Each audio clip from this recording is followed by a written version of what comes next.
ka na ni Rara Yumi. Tingin nga ng kasukasuan natin. Ay, sige. Okay na ba yan? Tingnan mo, diba? Kembot. Galing-galing mo naman kasi, apo ko. Pero alam mo, hindi pa rin ako makapaniwala.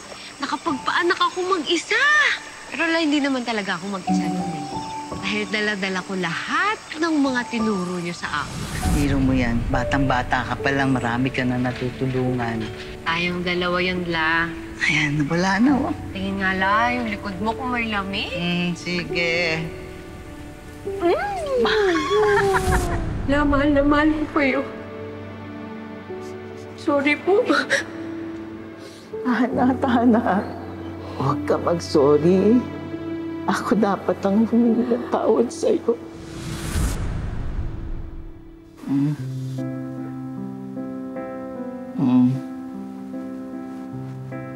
La. La, gising ka na.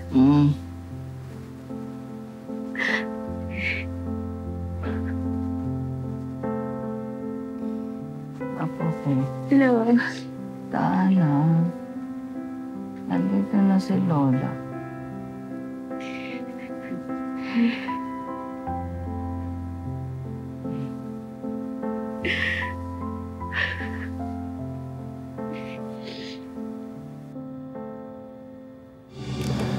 Nako, tama bang pinagagawa ko to sa CEO ng Mutyang Maria, ha?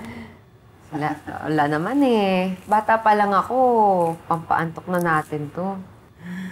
Oo nga, ginagawa niyo to ng Ate Rose mo.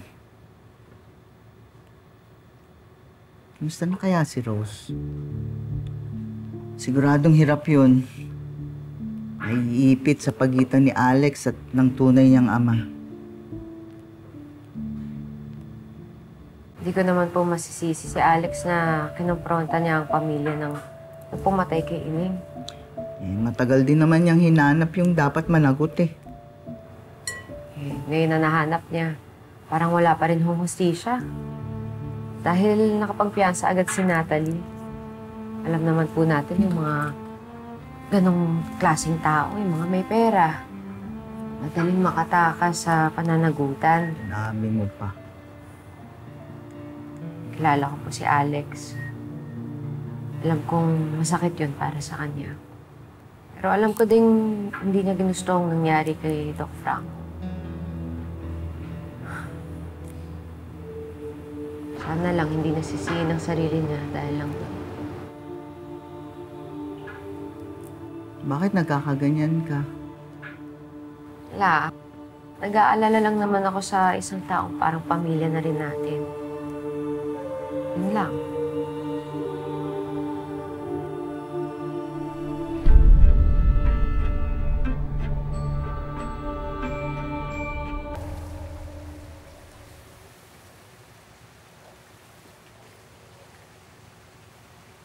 Gising. Ano ba hinahanap ko? Bahala ko magluto eh. Kasi alam mo, nung bata pa sina Amira at si Rose, kapag nagtatampuhan yon, magluluto ako ng ginataang pako at saka tinapang isda. Naku, bago maubos yung pagkain sa plato, may mga ngiti na yung labi ng dalawa. Naisip ko kung baka sakaling pagtatikman yun ni Amira, baka mabawasan yung galit niya sa ate niya. Diba? Alam mo, Ising, masarap yung iniisip mo. Kahit ako mapapangiti ako niya. Titingnan ko nga ito. Hindi. Ha? Ano ba ka mga ito? Ha? Bakit? Bakit, Ising? Ngayon walang nakakita ng mga imported. Imported ang mga yan. Ay, lutong probinsya ang bala ko eh. Hindi ko magagamit itong mga to. Ay, Tirso, samahan mo ako. Saan? Mamamalengke tayo. Mamamalengke? Oo. Hindi tayo papayagan ng mga gwardiya lumabas. Alam mo ba yun? Sino ba nagsabi sa'yo magpapaalam tayo? Naku, siguradong magagalit yung mga yun. Eh kung ako magalit sa'yo? Sasama na ako. Halika na. Dali, magbibihis pa tayo. Bibihis tayo? na! Yahoo!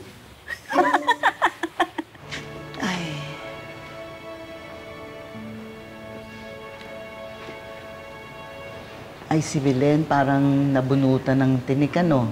Mula nung nahuling tunay na sumagasa sa kapatid mo. Kaya lang, Kamusta na nga pala ate yung ikaw sa mensyon? I'm sure hindi madali. Lalo na girlfriend ka nung kapatid ng napatay ni Natalie. Naipit lang naman ako sa sitwasyon. Tsaka kung tutusin, wala naman talaga akong kinalaman dun sa nangyari. ay basta ako masaya dahil nabigyan na ng hustisya ang pagkamatay ni Ineng. Sana naman mabigyan rin ng hustisya ang pagkamatay ni Crisanto.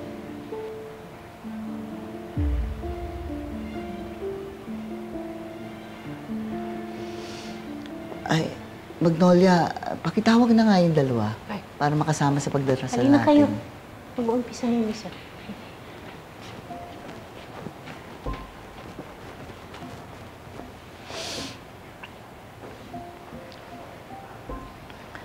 Sa ngalan ng Ama, ng Anak, ng Espiritu Santo. Amen.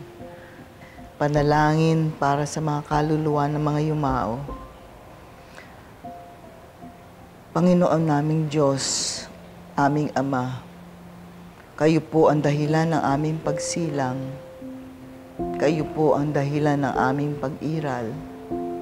Sa inyo po galing ang aming hiram na buhay. Buong kababaang loob po naming kaming nagdadasal at nagmamakaawa. Amen.